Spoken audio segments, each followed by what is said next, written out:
Hello, everyone. Welcome back to another episode of Take Back My Brain. I'm your host, Laurie Hammer. And today I have with me a doctor of physical therapy, Dr. Aubree Hendershot, and we're going to discuss urinary tract infections. So, if this is a chronic issue for you or someone else in your life, I would encourage you to make sure you share this episode. And then, Dr. Aubree, thank you so much for coming on to the podcast.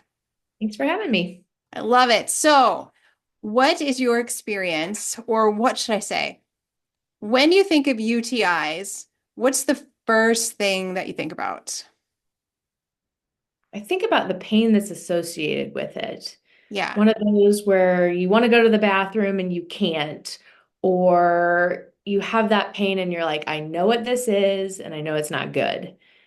I think most of us think of those just traditional right. signs and symptoms, versus I know you and I'll dive into Yeah. the other things you don't think of, Yeah. but So it's obvious, like, hey, I could go to the doctor, I do a urine test, and I take my antibiotic, whatever you're going to do, right? And then you're kind of done with it. What I would love to get into is how does a UTI present itself if it doesn't have pain? What are some other symptoms of UTIs, especially we as women, kind of misinterpret, sort of like having a heart attack as a woman. Sometimes it feels like the flu. It could be, all sorts of different things. So, how does it express itself when it's not painful? I think it depends on kind of your age group, and of course, person to person, it can be totally Right. different. I know a lot of my experiences with the aging population, and sometimes the first sign is a fall. Okay. And most people would never, ever think, oh my goodness, my mom, my grandmother has fallen. She goes to the emergency room, or maybe she doesn't. Maybe she just is able to get to a chair, get herself up, move on with life. And then it happens again. So, And UTI can affect your balance. absolutely. Okay. And strength, all Mm-hmm. those types of things. Because again, once we get to a certain point, it's a systemic issue.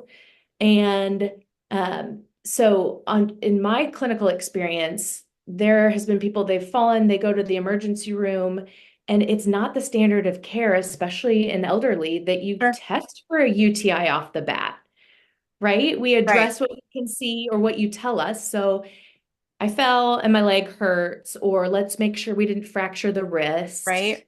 Sometimes, if they don't find anything, they get sent home and it happens again. Right. Or furthermore, maybe they do hurt themselves, and 3 days later, they're having more symptoms, more problems.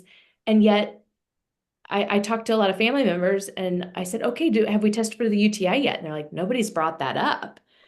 And so that's why I think it's so fascinating because you wouldn't connect the dots. I Right. mean, most people, again, mom lives on her own, she's fine. You Mm-hmm. wouldn't fall in a UTI. Right. So, can you tell us like why there wouldn't be pain associated with a UTI?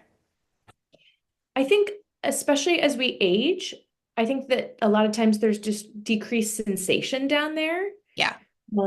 So sometimes too, there's other factors that are involved, incontinence, all that. Again, the signals that we're getting, especially as we get older, we're not getting those same pain signals that are going to our brain. Our brain isn't mapping Mm-hmm. exactly as specifically as it might when we're younger. Um, could just be a dehydration issue too. Okay. Um, yeah. Yeah, which So makes sense. yeah, Especially the aging population. I know, the older people in my life, they just don't want to drink anything, or they don't yeah, think about it. They don't feel thirsty anymore. exactly. And that's a huge part. And then think if you've fallen once and in order to get up and refill your glass of water that Mm-hmm. you're going to have to risk getting up and maybe falling again, it becomes this vicious cycle. Well, I'll Right. just stay sitting in my recliner. Right. Because And so it's once my easier. little, It's safer. yeah, Yeah. yeah. And once my little cup of water is gone, um, then I'm not going to think about refilling it until maybe someone offers, maybe I go down or in eating dinner and it's a part of that. It becomes this vicious cycle. One thing leads to the next. Right. Yeah, that makes sense. What are some other reasons why people would get, it seems like well, women in general have more chronic UTI issues, but some people have them more than others. So what are some issues that could be contributing to these chronic issues going on? Well, anatomically speaking, women are just designed differently, right? Right? Based on right, based on our anatomy. And just because we're all, set up in the same basic way as women, we also have different, lengths of our urethra, different Mm, factors that maybe make you more prone to that. right, Um, Women obviously are generally speaking smaller than men. We have less volume as far as our blood, our lymph, all the fluid in our bodies. right, And so when that tipping point of dehydration is just that much, the tipping point is that much closer. But I think the anatomy down there is probably the biggest thing, right. actually for women versus men. Yeah. So sometimes women will say, like my doctor said my bladder is tilted, so I don't empty the bladder anymore. What are contributing factors to that? Because clearly they didn't have like a tilted bladder their whole life, or maybe they did. I mean, can you speak to that? Yeah, so just the way our pelvic floor is set up, and then if we've had any sort of abdominal surgeries, trauma, anything like that. So I'm thinking off the top of my head, okay, plenty of women have had a C-section, Right. right? So all of a sudden we have incision sites. Maybe it's a different abdominal surgery. Um, Maybe it's just a muscle imbalance over time. Mm. That all is going to affect the way that our organs are sitting, the way that scar tissue forms. Think just one incision site in that scar tissue can drastically pull the rest of the Oh, tissue. sure. So, from a muscular standpoint, that's going to, let's say we get a tilted bladder. Well, then if we think of that pelvic floor as kind of a basin that works with that, it works with the diaphragm on top and the pelvic floor on the bottom. That's totally going to change the dynamics of that relationship and the way that the muscles and the tension works. Right. So, yeah, so any sort of abdominal surgery, trauma, just the fact that we carry babies, and our pelvis, the way that that's changed. I Right. mean, any of that could potentially line us up for a change in the way our organs are sitting, our bladder is tilted, our uterus, all that kind of stuff. Right. And when you say, when we've carried in babies and stuff, I mean, it's kind of hard to jump on a trampoline, after you've had babies. Like, so I Ah. mean, things do shift for sure, for sure. So is strengthening that pelvic floor a key piece of preventing UTIs? I think it does in the fact that when we can have more effective control Hmm. over our bladder, our urination, not having that leakage, um, that also keeps us so we're not being exposed to other factors. So Sure, it definitely plays a part, but we know that there are people who have chronic UTIs and it could just be more of an anatomical issue than sure. it is true strength imbalance. No, that makes sense. That makes sense. What do you think about the surgeries that are done to tie up the bladder? Um, I think that gets the a look little on your heavy. face is like, I don't know if I want to touch that or not. I I will say, I guess my blanket statement, I'm not a specialist in that per se. But the minute we go in there and surgically start changing things around, there's always going to be something else that then is Sure, affected by that. impacted by that. So I'm sure that plenty of people have had resolution of symptoms, and maybe that was their last ditch effort Yeah, to help with that. I generally, the less surgical intervention or the less we change. And if we're able to find a way more organically to fix that, that's obviously the route that hopefully most people want to go to. right. Yeah. So going back to the symptoms, so we're talking about falls. What could be something else that shows up? Yeah, so a cognitive change. Hmm. Again, just talking about maybe in the elderly population, a lot of us think, oh, let's say mom, grandma, even grandpa has always kind of been on that edge, that, what they call that normal aging, cognitive decline, which we could probably have a whole nother conversation about Right. that, how legit that is. But if there's a sudden change in somebody's cognition, Mm-hmm. that's a great time. And it's again, it's a low ticket, like let's just go ahead and Let's get check. Mm-hmm. let's get a urine analysis. The problem and where it gets really hairy is when um, a family member already isn't they're already on the cognitive decline. Yeah. Sometimes that jump is hard to see if there's been a change, a more acute change. Yeah. Um, and that's where I think a lot of that gets missed. But if there's something, let's say we're already dealing with, some dementia related type of decline, and then all of a sudden they go from, hey, what we know is their baseline to, I'm seeing, bugs on the countertop and you're not seeing this.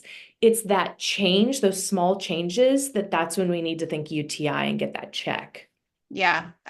You and I were talking before we got on, and when my mom had a UTI with her dementia issues, like she had a couple, like when she took our deeper dive into dementia, um, and she was seeing like bugs and those kind of things that you're talking about, and just a lot more agitation and just anger and those kind of things. But then, as she further was into dementia, like she never had a UTI again.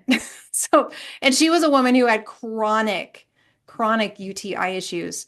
But she'd also had, you're talking about multiple surgeries. She had like over 30 surgeries, and those were all on her abdomen, most of them. So Interesting. just crazy stuff. Yeah. Just think if, like you had talked about, like a tilted bladder, or maybe we have just a different position than we Yeah. used to, and the bladder isn't emptying. It's really allowing things to sit in there and ruminate. So, Yeah. like, we think about like when sinus infections, it's because things aren't able to properly drain. Brain.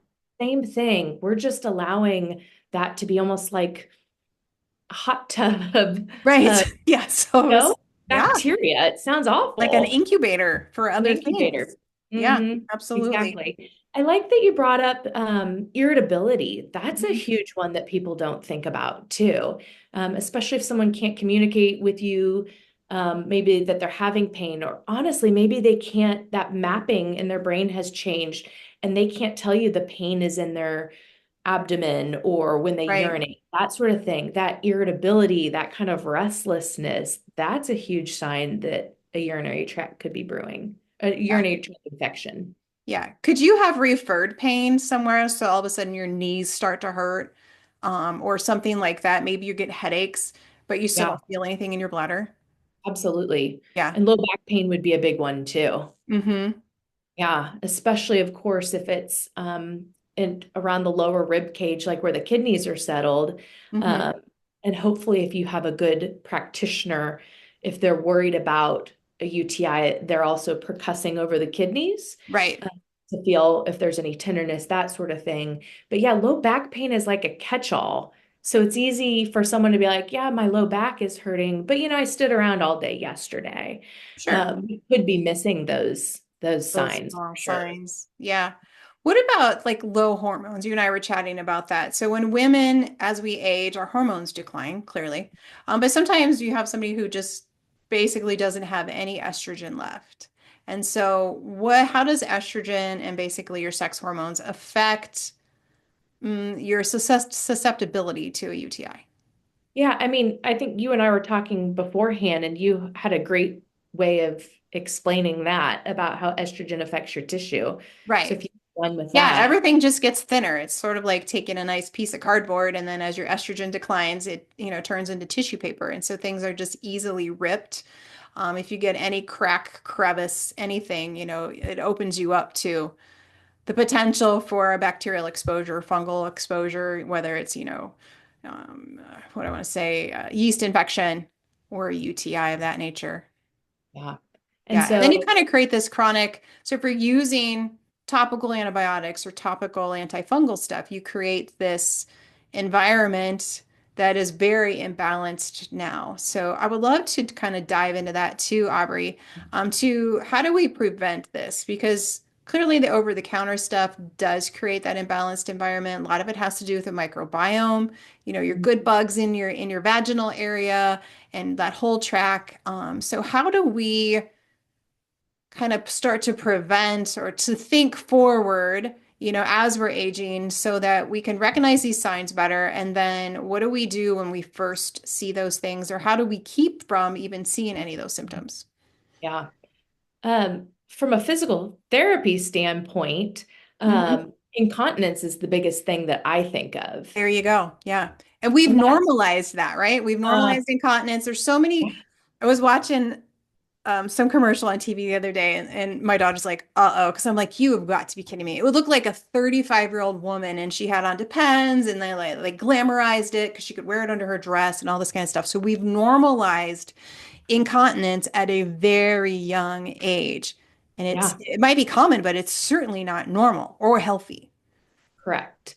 And I think on the flip hand, what I've seen in my industry is that there's more pelvic health therapists, there's more women's health, pelvic floor. We're talking about it more, but it's Yes. still not to the extent that it needs to Needs to be. be. Yeah. And I think especially women after they've had children. Hmm. Oh, everything just kind of stretched out down there. And then I think the thought is, well, eventually it'll just get back to normal. But that's Hmm. not really I know if we had issues with, let's say, the way our quad in the thigh was working or whatever, we'd like address that. Right. For some reason, those muscles in the pelvic floor, we don't give them the same credence, maybe, as some Hmm. of the muscles that we think about that move our limbs. Yeah. Um, and the reason incontinence is so important is because the minute we have moisture down there, again, it becomes a breeding ground. Right. And so, again, we talked about women being more anatomically susceptible um, for bacteria to quickly or more quickly get into that urinary tract and Yeah. into the bladder and then up into the kidneys. So, if we have any moisture down there, um, the fact that we're just, again, whether it be just throwing a pad in there or as it progresses depends, we're just cultivating that bacteria and giving it a direct avenue. Yeah. So, and I will say this, so for women who have that little bit of leakage, oh, after I had my first, second, third baby, I can't run anymore because I get that leakage. I sneeze, I cough, but that's just how it's going to be. It doesn't have to be that way. Yes. And the sooner you address that, the better. Again, that kind of let's wait and see generally is not the best tactic. Right. Um, and but that's a great thing to think about is it's not just a minor inconvenience. It might feel like a minor inconvenience now, but are you setting yourself up for chronic UTIs in the future? Hmm. And so maybe that will push people to take action quicker. Because again, these Yeah. are muscles, they can be retrained. It's Yeah. all about the balance of the pelvic floor, the diaphragm, and how that works together. Hmm. Um, Again, then we talked about so if you've had a C-section, incision sites, the way those are pulling once the scars heal, all that. So all the more reason, get in there, see a pelvic floor therapist, and see what can be done about that. Yeah. Yeah. So that's what you would recommend if somebody's experiencing that like shortly after birth or after a surgery. Yeah. Or Yeah. just as we get older, that kind of slowly slipping. It started Right. with a little bit, and then now I definitely can't sneeze in public, that sort of thing. Right. Yeah, time to Yeah. go. Or you have to cross your legs when you sneeze. Uh-huh. Yeah. Yeah, not good. No, Yeah. definitely not. Because It you is can't, embarrassing. It's hard to say, hey, I need help in that area because it is so private and just so, it's not like, oh, my muscles are saggy. That's, and then I'm sure it affects intimacy as well. So let's talk about UTIs and intimacy now that I thought about that. Um, how does that work? I don't think it does. With some people, they get a UTI all the time after intimacy. And so, Yeah. yeah, and I know you're taught to pee after, you have intimacy and all those kind of things, but sometimes there's still issues there. Right. And that's where you have to look at more of the long-term health and what's going on there. Yeah. Because you're right. As much as you need to use the restroom right afterwards, because it becomes at that point a numbers game. Yeah. Let's flush as much things out, just Hmm. like dehydration also leads to it. There's not enough fluid going through the urinary tract to Yeah. help pull away any of the bad bacteria and help flush that out. Yeah. So, but at a certain point, hydration's huge, going to the bathroom right after, but establishing a good balance of the microbiome becomes Yeah. big. I mean, I guess that's where you could talk more to this, like the nutritional standpoint of things, because everything's all connected. It's all going to catch up at one point, Yeah. right? Yeah. So if you have chronic inflammation, you have chronic gut issues, I believe that you're more susceptible to, UTIs and other types of infections for sure, just because your body just doesn't have much of a balance, right? Mm. Yeah. Even your partner as well. So if I've seen in the past where sometimes we have to work on the husband as well, Yep. and balance some things out for him, or just, use something, to kind of ward off any unwanted bacteria to start with. I mean, there's lots of different things you can do, and you can message me privately if you want to talk about that, anyone who's listening, but it is a factor because it does affect your intimacy, your relationships, and all Yeah. those kind of things. But you do need to be healthy from head to toe. So what I've seen, women coming in with chronic UTIs is that they've been on antibiotic after antibiotic after antibiotic after antibiotic, and they're on this hamster wheel. And so if you're not addressing the foundational stuff, even just like how much do you drink a day? Are you Mhm. actually drinking water? Are you consistently just drinking coffee, creating this hydration dehydration effect, or chronically having, like a Coke or whatever else, that's going to dehydrate you? Do you not shower? Do you not clean yourself? Sometimes, especially as we age, it gets harder to maintain hygiene, I think, for some people. And then some people, I know someone who's like, I always do, this wipe and this antibacterial thing and everything down there because I want to prevent it. Well, that also disrupts the microbiome and leaves you more susceptible to, the opportunity for bad bacteria to get in because you don't have any of the good stuff left because you're like Yeah. over sanitizing down there in that private area. Yeah. Yeah. I think the wipes could be a big contributing factor. Yeah. Um, Can you And speak to that? yeah, so I like that you talked about the balance. So just like those people who are constantly using hand sanitizer, we're Yes. killing off the good bacteria.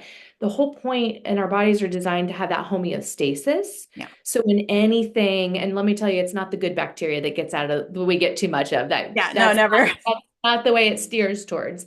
And so using that wipe almost be, not only can some of the ingredients be caustic themselves, Hmm. uh, you're right, if we're wiping out everything, I also think those wipes is what I've seen is like, let's say you've put on lotion or whatever, and then you're using those, what, like you could be introducing more things to the Yeah. area that shouldn't be there too. Yeah. I think that's Absolutely. where, like, not to go on a rabbit, like down a rabbit hole, but like our underwear, the breathability of that. Hmm.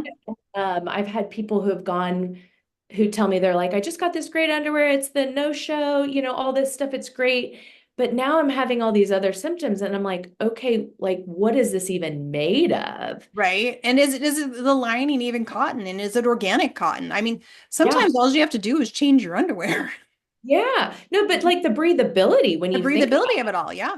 Hmm. like we know that with workout clothes, if it has no Yes. breathability, you know what it's going to smell like. And sometimes you Mhm. can't even, clean it, through your washing machine. But think about that as our underwear. And if we're not getting good breathability down there, again, we're just harnessing all that bad bacteria, Yeah. and skewing that balance. Yeah, absolutely.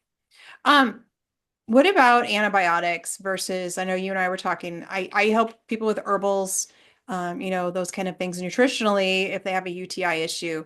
Why is it not okay to consistently use an antibiotic, and what happens when you do? Yeah.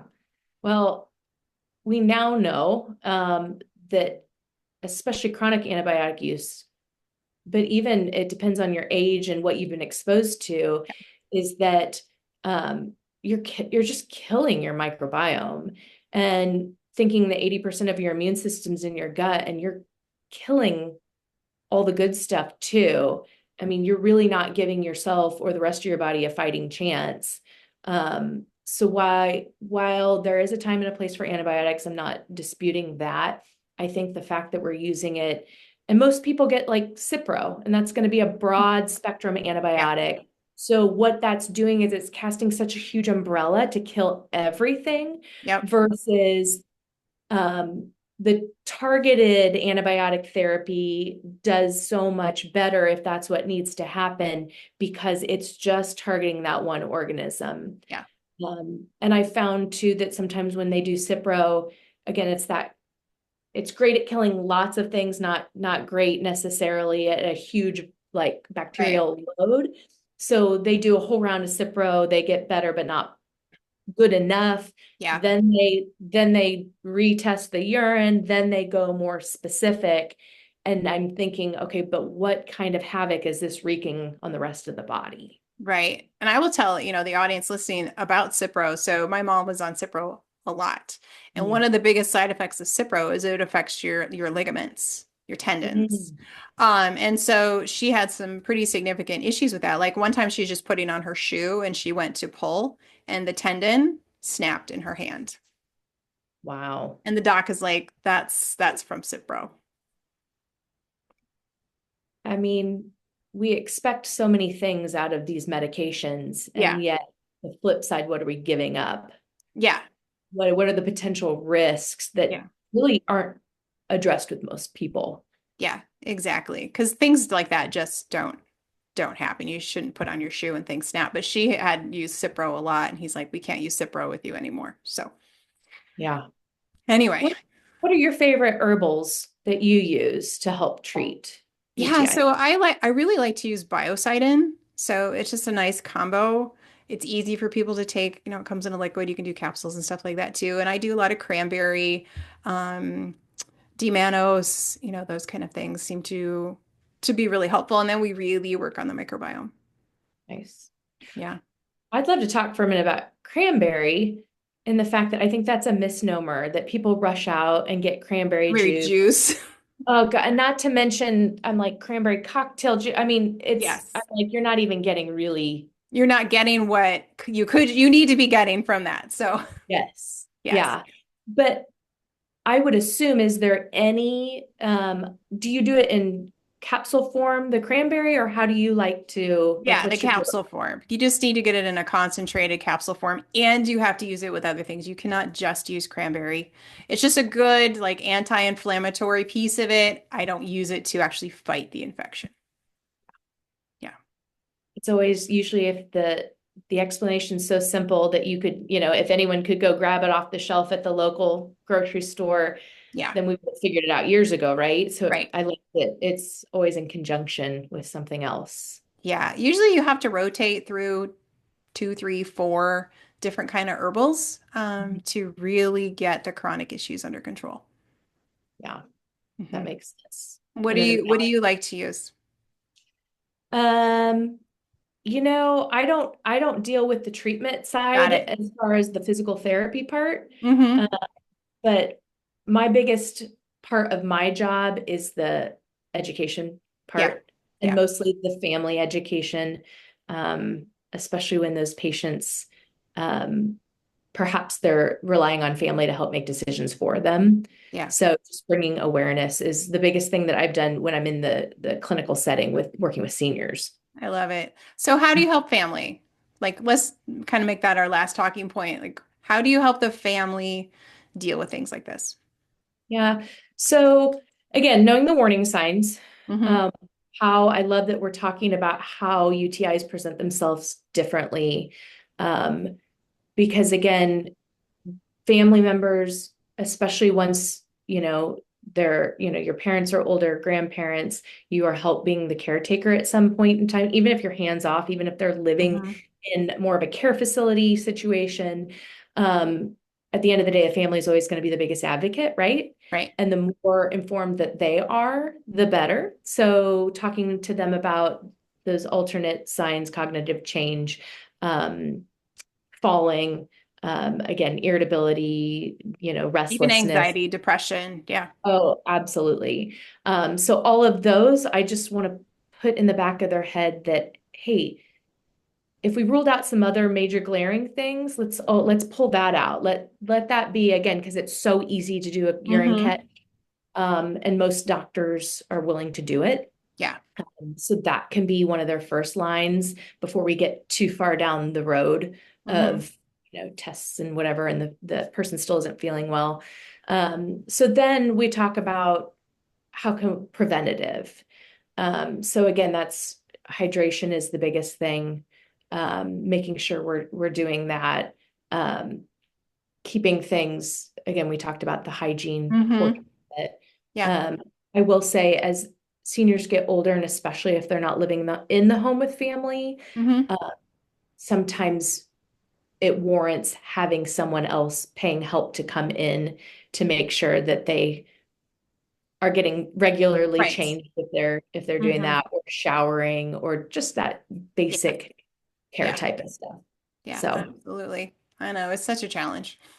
yeah, but so important too, Yeah, right? it is. Mm-hmm. Because that's the type of thing that's going to affect their not only their activities of daily living, but their quality of life. Yeah. Yeah. Absolutely. Well, I have loved this conversation. So thank you so much, Aubree. I really appreciate you being here.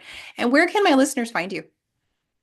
You can find me on social media at Radiant Wellness KC. Actually and do a lot of lymphatic work, so at LymphDoc.